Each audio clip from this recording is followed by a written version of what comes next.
안녕하세요. 테크 크리에이터 꿀현지 PD입니다. 2021년 스마트폰 시장은 삼성전자가 28.08%, 애플이 26.88%의 점유율을 기록하고 있고, 뒤를 이어서 중국의 샤오미가 10.63%로 3위를 기록하고 있습니다.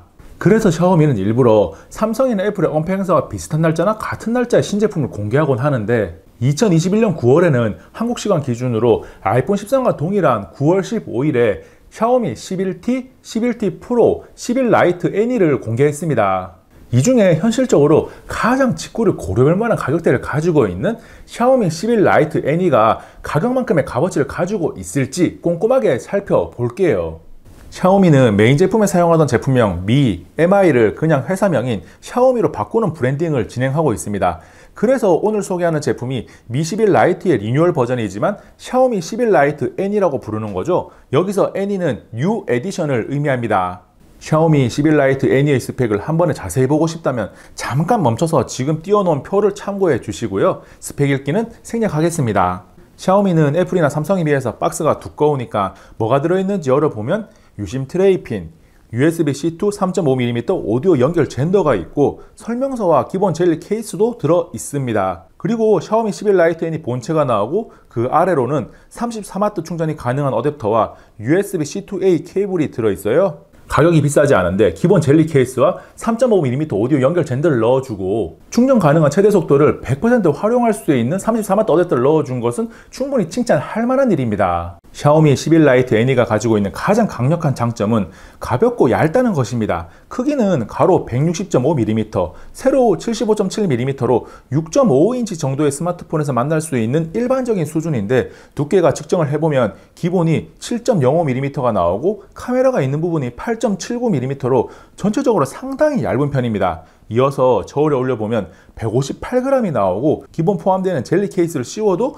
178g 밖에 안 됩니다. 요즘 6인치대 스마트폰이 200g을 넘어가는 것은 흔한 일이 되었고 180g에서 190g 정도만 되어도 가볍다고 평가하는 시대가 되었기 때문에 6.5인치 스마트폰의 무게가 158g이라는 것을 정말 가볍다고 평가해도 태클을 거는 사람이 단 한 명도 없을 거예요. 들고 있어 보면 정말 가벼워서 편하다는 생각이 진하게 듭니다. 후면 모서리가 곡선으로 처리된 것은 아니라서 그립감이 썩 좋은 편은 아닌데 워낙 가벼우니까 그립감도 좋다는 착각에 빠지기도 해요. 후면 디자인은 플라스틱의 무광으로 처리되었고 카메라 모양이 일반적이지는 않아서 샤오미 스마트폰을 본 적이 없다면 생소해서 이상하다는 생각도 들 겁니다. 그리고 샤오미 로고를 넣은 것까지는 괜찮은데 왼쪽 아래에 꼭 여기에 넣지 않아도 되는 글자를 넣은 것이 아쉬워요. 측면은 왼쪽에는 아무것도 없고 오른쪽에 볼륨 조절 버튼과 지문인식 센서를 내장한 전원 버튼이 있습니다. 상단에는 마이크와 적외선 포트가 있고 하단에는 스피커, USB-C 포트, 마이크, 유심 트레이가 있어요. 유심 트레이를 꺼내보면 듀얼 유심을 앞뒤로 끼우는 형태이고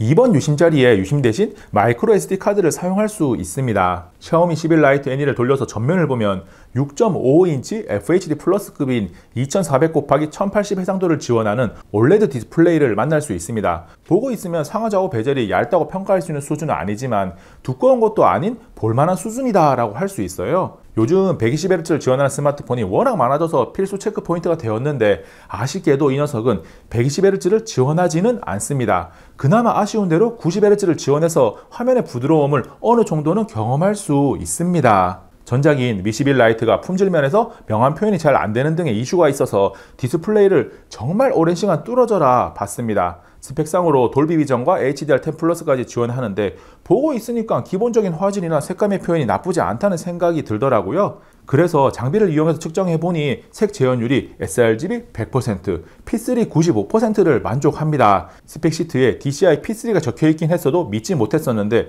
오차 범위를 고려해서 95%면 적어 둘만한 수준인 거죠. 화면 밝기는 기본 상태에서 100%에서 464.4니트를 기록했는데 75%만 되어도 150.8니트로 밝기를 조금만 낮춰도 실제 밝기는 확 낮아지는 경향이 있습니다. 그래서 실제 밝기를 조절할 때는 다소 불편함을 느낄 수 있어요. 디스플레이의 상태를 조금 더 자세히 보여드리기 위해서 조명이 전혀 없는 상태에서도 영상을 틀어보면 OLED의 장점인 블랙 표현이나 기타 다른 색상의 표현이 쓸만하다고 느낄 겁니다. 일반적으로 유튜브나 넷플릭스 등의 영상을 볼 때 사용자에게 불편함을 주는 일은 없을 거예요. 샤오미의 11 라이트 애니는 스냅드래곤 7780 AP와 LPDDR4X 6GB 램을 탑재하고 있는데 성능을 확인하기 위해서 벤치마크 점수부터 보겠습니다. 긱벤치 5는 싱글코어 700점대, 멀티코어 2300에서 2400점대가 나오고 3D마크 와일드라이프는 2400점대가 나옵니다. 갤럭시 A OS를 리뷰하면서도 스냅드래곤 77바지가 잘 나왔다고 이야기를 했었는데 중급형 AP치고는 훌륭해요. 이어서 스로틀링 테스트에서는 GPU의 스로틀링을 확인하는 3D마크 와일드라이프 스트레스 테스트는 2400점대를 꾸준하게 유지하면서 98.9%의 안정성을 보여주는데 CPU의 스로틀링을 확인하는 CPU 스로틀링 테스트에서는 스로틀링이 걸려서 성능이 최고 대비 73% 수준으로 유지됩니다. 스로틀링을 걸어서 성능 제한이 되니까 발열이 있어서 그런가라는 생각이 들어서 외부 발열을 측정해 봤는데 CPU 스로틀링 테스트 중에 최고 온도가 전면 36도대, 후면 37도를 기록했고 고사양 게임 원신을 플레이할 때 전면이 39도에서 40도 정도, 후면이 최고 40도까지 기록을 했습니다. 외부 발열은 수치상으로 잘 관리되고 있는 수준인데 원신을 하면서 손에 잡아보니까 체감되는 온도는 조금 더 뜨겁다고 느껴지더라고요. 재질의 문제일 수도 있고 스마트폰을 워낙 얇게 만들다 보니까 내부에 있는 열이 밖으로 고스란히 다 전달되다 보니까 그런 현상이 발생할 수 있는데 발열에 대한 걱정이 있다 보니까 스로틀링을 조금 걸어둔 것 같습니다. 여기서 잠깐 동일한 AP를 탑재한 갤럭시 A OS와 스로틀링 수준을 비교해보면 GPU의 스로틀링을 체크하는 3D마크 스트레스 테스트는 2400점대를 잘 유지하는 것이 똑같습니다. 그런데 CPU의 스로틀링을 측정하는 CPU 스로틀링 테스트에서 샤오미 11 라이트 애니가 상대적으로 스로틀링이 많이 걸리는 것을 확인할 수 있어요. 원신을 하면서 측정한 최고 온도가 갤럭시 A OS도 39도에서 40도 정도로 이 녀석과 비슷하니까 같은 AP를 사용한 샤오미의 11 라이트 애니가 조금 아쉽게 느껴집니다. 물론 중급형 AP지만 스냅드래곤 7780 AP가 워낙 훌륭하게 나온 AP라서 일반적으로 사용하는데 성능이 부족하다는 생각이 드는 일은 잘 없을 겁니다. 게임 테스트는 배틀그라운드와 원신을 했는데 배틀그라운드를 먼저 보면 화면 설정에서 HDR 고화질의 울트라 FPS, 원활 화질의 극한 FPS까지 지원을 합니다. 게임을 해보면 아주 쾌적하게 잘 즐길 수 있어요. 원신은 1시간 이상 플레이를 한 상태에서 쉬지 않고 전투를 해야 하는 던전에서 프레임 체크를 해보니 평균 36.4 FPS를 기록했고 실시간 프레임의 변화를 그래프로 보면 조금이지만 들쭉날쭉한 경향이 있기도 합니다. 그래도 40만원대 스마트폰에서 원신을 이 정도 할 수 있다는 것은 긍정적인 요소가 아닐까라고 생각을 해봐요. 퍼포먼스에 대한 이야기는 여기까지 하고 카메라에 대한 이야기로 이어가겠습니다. 샤오미 11 라이트 애니는 6400만화소 메인 광각 렌즈, 800만화소 초광각 렌즈, 500만화소 접사 렌즈로 구성되어 있어요. 카메라 스펙을 듣는 순간 메인은 쓸만하고 나머지는 별로겠구나라는 생각이 든다면 아주 정확하게 판단한 겁니다. 이 스마트폰이 공식 발표되기 전에 충분히 일찍 받아서 다양한 환경에서 카메라를 써볼 수 있었는데 메인 광각 사진은 충분히 만족했어요. 꼭 40만원대 스마트폰이라는 전제를 깔지 않아도 이만하면 충분히 쓸만한 수준이다 라고 판단을 했습니다. 하지만 초광각은 주변부 뭉개짐 현상이나 부족한 선명도, 색감 표현의 아쉬움 등이 나타나서 쓰고 싶다는 생각이 들지는 않더라고요. 그리고 접사는 사진뿐만 아니라 영상까지 촬영할 수 있다는 장점이 있긴 한데 기본 화질이 떨어지니까 역시나 딱히 사용하지 않게 됩니다. 2000만화소 전면 카메라는 기대를 하지 않아서 그런지 몰라도 훌륭하지는 않아도 촬영한 사진을 보고 있으면 괜찮네 라는 생각이 들더라고요. 스마트폰 화면이 아닌 PC로 옮겨서 모니터를 봐도 봐줄만한 정도가 됩니다. 사진에 이어서 영상은 메인 광각으로 테스트를 했는데 전반적으로 프리미엄 라인업에 있는 스마트폰을 제외하고 나면 가장 쓸만한 수준이다라고 해도 될 정도입니다. 기본 화질이 괜찮아서 해가 저물고 있는 시간에 갤럭시 폰에 슈퍼 스테디오와 같은 역할을 하는 스테디 비디오 촬영을 해봤는데 걸으면서 촬영한 영상은 만족스럽지는 않지만 쓸 수는 있겠다라고 판단했고 뛰면서 촬영한 영상은 못 쓰겠더라고요. 샤오미의 11 라이트 애니는 4250mAh 배터리 용량을 가지고 있는데 34W 고속 충전을 지원하는 것이 특징적입니다. 구성품 소개에서 보여드렸지만 34W를 온전히 사용하는데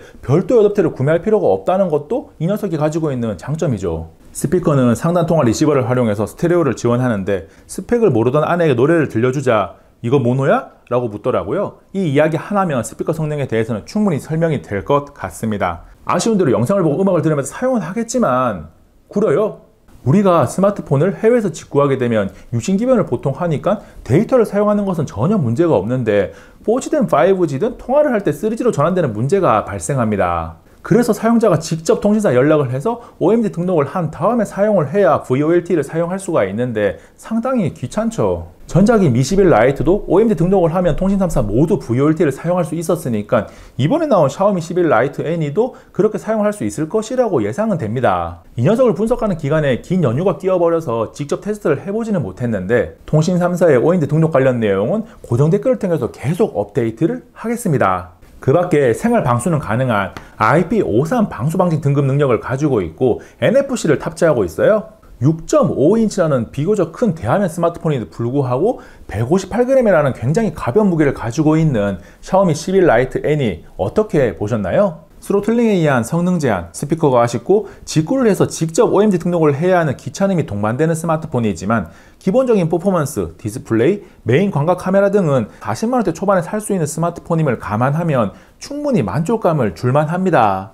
다만 다 떠나서 샤오미의 11 라이트 N이가 중국 스마트폰이라는 것 자체가 구매하는데 걸림돌이 되는 분들이 생각보다 많을 겁니다. 가성비가 아무리 좋아도 중국 스마트폰이라서 구매하지 않는 것은 개인의 가치관에 따른 것이니까 여기서는 좋다 나쁘다로 평가하지는 않겠습니다.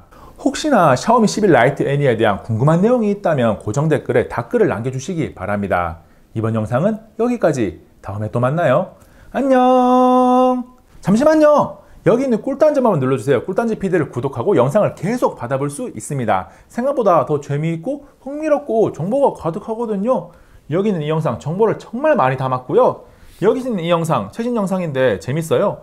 당연히 정보도 정말 많이 담았습니다. 2번 봐주셔야 돼요.